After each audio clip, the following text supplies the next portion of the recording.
मारे जा रहे हैं। आज कल की वीडियो है, 3 गैर मुस्लिम लड़कों ने मिल करके कॉलेज से बच्ची को बुलाया और उसको मार करके स्कॉर्पियो में ले गया।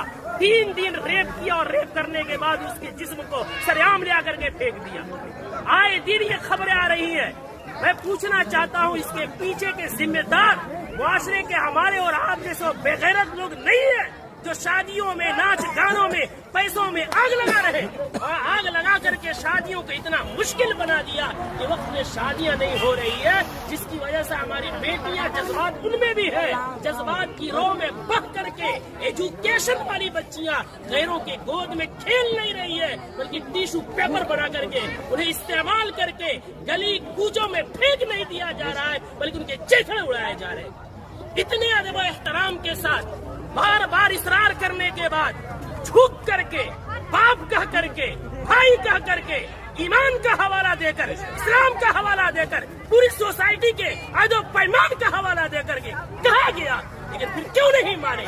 जुर्रत की बात है, हिम्मत की बात है। आखिर वो हिम्मत आई कहाँ से कि पूरा मुआशरा बाइकाट कर रहा है? आप नाच ला रहे हैं, चौक पे नचा रहे हैं, पूरा बस्ती इस गुनाह से बचना चाहता है। खुदा का खौफ खाए हम लोग, कल क़यामत में क्या मुंह दिखाएंगे? पूरे गांव में नचाते हुए लेकर आते हैं, मस्जिद के सामने से लेकर आते हैं, पूरे गांव में। ये क्या है? इसको जिद नहीं कहते हैं तो और क्या कहते हैं? इसको हकधर्मी नहीं कहते हैं तो क्या कहते हैं?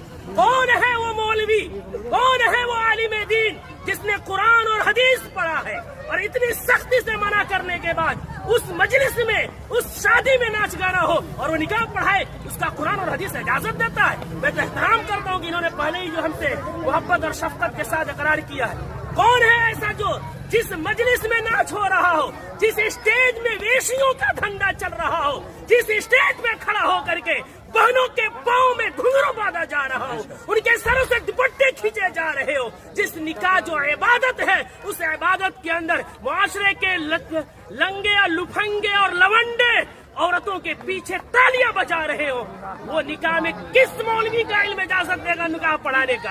कौन सी कुरान इजाजत देगी? कौन सी हदीस इजाजत देगी? यहाँ सब कलिमा पढ़ने वाले हैं। हम मरेंगे, रब के सामने हाजिर होंगे। दुनिया की बात छोड़े, हमें ये खौफ क्यों नहीं आता कि निकाह एक इबादत है, नमाज भी इबादत है। नमाज में अगर कोई गाना बजाए, नमाज का मजाक है।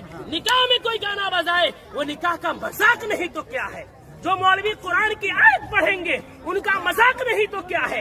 हदीस पढ़ेंगे, उनको पैरों की ठोकरों में रखना नहीं है तो क्या है?